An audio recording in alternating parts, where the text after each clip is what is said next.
My name's Jennifer McGowan and I work at the Ecology Action Centre as the Youth Active Transportation Coordinator for mainland Nova Scotia. The Ecology Action Centre was established in 1971 and we broadly work on various issues involving environment and health and how we exist as a province and sustainability. So one of the things that we work on here specifically is youth active transportation projects. Active transportation is basically moving actively around your community.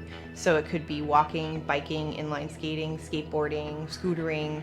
We were hearing from parents at schools that we were working with that they weren't allowing their children to bike or walk or skateboard to school because they didn't have the skills to do so, or the parents at least felt they didn't have the skills to do so. And so we wanted to make sure that we created a program where it would teach the children and the high school students to be able to move freely in their community safely and give them the skills to do so. And we wanted the program to be fun and hands-on and also be connected to curriculum. And so with all of that in mind, we created the Making Tracks program.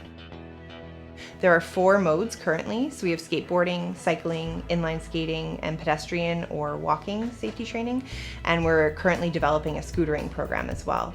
We're looking at the basic skills of those different modes. They're learning just the basics of how to use the equipment, how to fall safely. Arms to your chest, and then roll onto your shoulder. How to pick a safe route, and then they can move into more advanced skills as well that gets them excited about doing skateboarding or scootering or inline skating in their communities. Skateboarding and cycling are lifelong skills. They go beyond the classroom, not like dodgeball or something where you might not play it ever again after you leave the high school gym class. It's something that you can use every single day.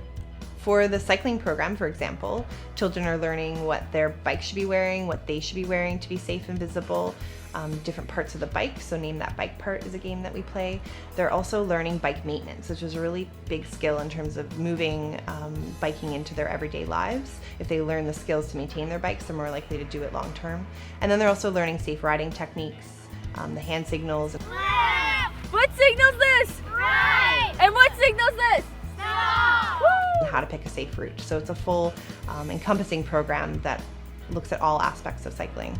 So a big piece of the program is we have a passport system where they can keep track of what they're learning and show their parents at home what they're learning. And the ideal way the program is taught is over time, so they can build that skill and demonstrate to their families that they are gaining the skill and they're gaining the confidence and ability to be able to bike or walk or skateboard to school.